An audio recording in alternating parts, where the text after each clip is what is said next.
Hello everyone, स्वागत है आप सभी का आपके अपने यूट्यूब चैनल परीक्षा हॉल 247 में। दोस्तों, जैसा कि आप जानते हैं, हम जेएसएससी सीजीएल को टारगेट कर रहे हैं और जेएसएससी सीजीएल के पेपर 2 और पेपर 3 की यहाँ पर बहुत अच्छे से हम तैयार कर रहे हैं।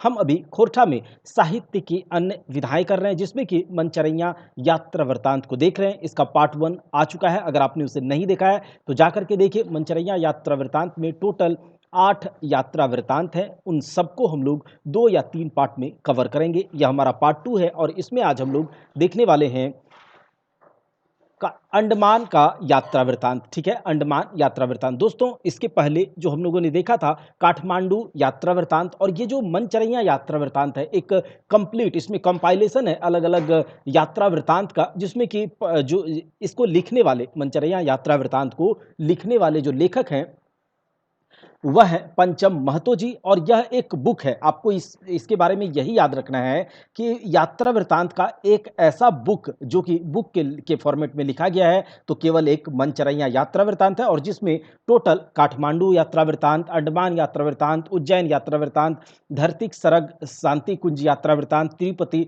शांत यात्रा वृत्तांत, गंगा सागर यात्रा वृत्तांत और कोणार्क, ये इंपॉर्टेंट यात्रा वृत्तांत है। सबको हम लोग देखेंगे और इससे जो भी क्वेश्चंस बन सकते हैं वो हम लोग देखने वाले हैं। तो यह जो यात्रा वृत्तांत है इसको लिखने वाले लेखक हैं कौन? तो पंचम महतो जी। कौन है? पंचम महतो जी। और अगर बात करते हैं इसके इस यात्रा वृत्तांत के प्रकाशक के बारे में, तो प्रकाशक हैं बालीडीह खोरठा कमेटी बोकारो। कौन? बालीडीह खोरठा कमेटी बोकारो। और इसकी भूमिका को लिखने वाले जो लेखक हैं वह है दिनेश दिनमणि। प्रकाशन इसका हुआ था 2008 में। कब हुआ था? 2008 में। अंडमान यात्रा वृत्तांत जो है यह करील पत्रिका में जनवरी 2009 में छपा था। अंडमान यात्रा वृत्तांत करील पत्रिका में जनवरी 2009 में छपा था, इसे आप याद रखिएगा। और लेखक यानी कि पंचम महतो जी 30 जनवरी 2007 को ब्लैक डायमंड एक्सप्रेस से धनबाद से हावड़ा गए। कहाँ? धनबाद से हावड़ा गए। फिर वह हावड़ा से दमदम हवाई अड्डा और उसके बाद वहां से वीर सावरकर हवाई अड्डा जाते हैं। सहारा इंडिया प्लेन से कंपनी के काम से गए थे अंडमान। और इस यात्रा में उनके साथ उनकी पत्नी सरस्वती और उनका बेटा राजन था। याद रखिएगा, इस अंडमान यात्रा में उसकी पत्नी सरस्वती और बेटा राजन था।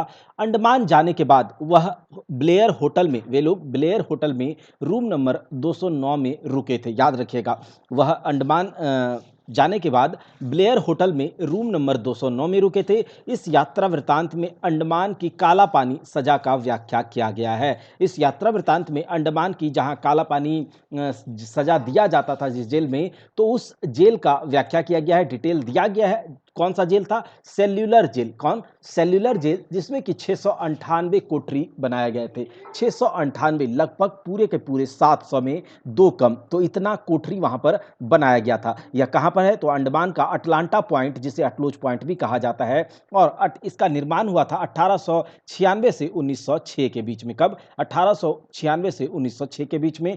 सेल्यूलर जेल के निर्माण में 5.25 लाख रुपए लगे थे। याद रखिएगा, सेल्यूलर जेल के निर्माण में 5.25 लाख रुपया खर्च हुआ था।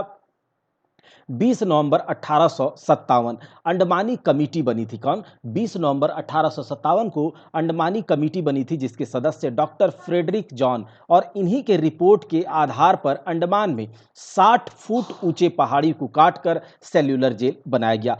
ठीक है, यह आपको याद रखना है कि 20 नवंबर 1857 अंडमानी कमेटी बनी थी और जिसके सदस्य डॉक्टर फ्रेडरिक जॉन, और इन्हीं की रिपोर्ट के आधार पर अंडमान में 60 फुट ऊंचे पहाड़ी को काटकर सेल्यूलर जेल बनाया गया, जहां 1860 से 1872 तक राजनीतिक कैदियों को रखा जाता था। ठीक है, 1860 से 1872 तक राजनीतिक कैदियों को रखा जाता था। यह काला पानी की सजा उस टाइम पर नहीं थी। ठीक है, फिर देखिए, शेर अली को यहीं पर डॉक्टर बैरी इहांग के की बात को नहीं मानने के कारण फांसी दे दिया जाता है। ठीक है, शेर अली को याद रखिएगा, शेर अली को इसी जेल में डॉक्टर बैरी इहांग की बात को नहीं मानने के कारण फांसी दे दी जाती है। सेल्यूलर जेल के बाहर वीर सावरकर पार्क है। सेल्यूलर जेल के बाहर वीर सावरकर पार्क है, जहां 7 आंदोलनकारियों का मूर्ति बनाया गया है। इंपॉर्टेंट है, याद रखिएगा, वीर सावरकर पार्क, जहां पर 7 आंदोलनकारियों, यहाँ पर जो आंदोलनकारी हैं इंद्रभूषण, बाबा मान सिंह, विनायक दामोदर सावरकर यानी कि बीडी सावरकर, महावीर सिंह, राम सूखा, मोहन किशोर, नामदास, मोहित मोइत्रा, इन 7 आंदोलनकारियों को वीर सावरकर पार्क में इनकी मूर्तियों को बनाया गया है। बीडी सावरकर को नासिक कांड के लिए 50 साल की सजा मिली थी। बीडी सावरकर को नासिक कांड के लिए 50 साल की सजा मिली थी।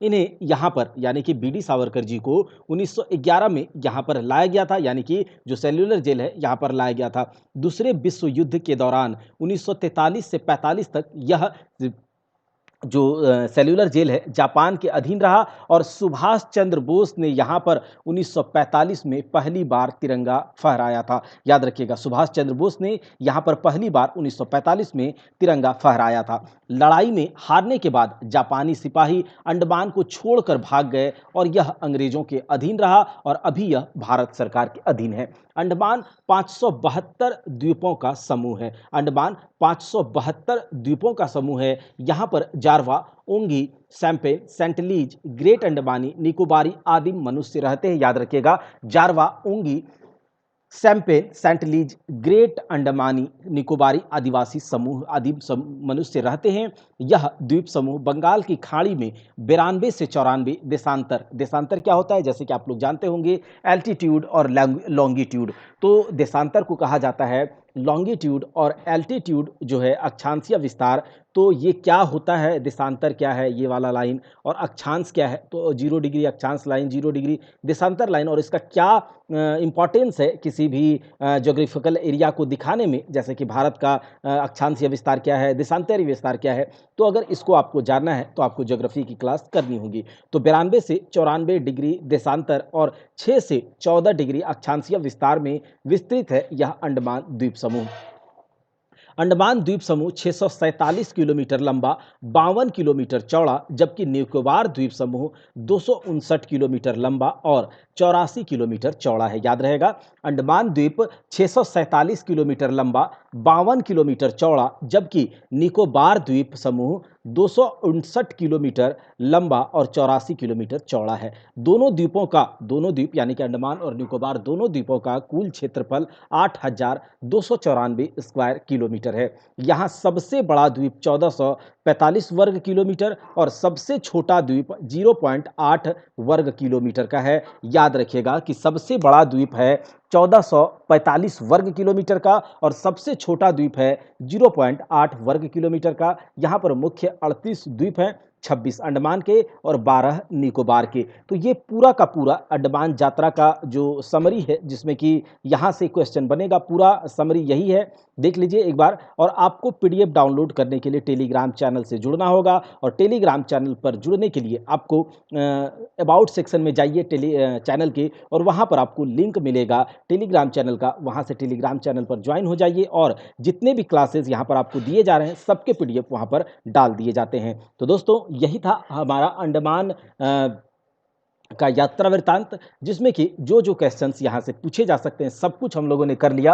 अब हम लोग देखेंगे अगले क्लास में और इसके आगे। तब तक के लिए जय हिंद, जय भारत। आप अपनी पढ़ाई में लगे रहें। हम लोग मिलते हैं ऐसे ही किसी अच्छे से वीडियो में।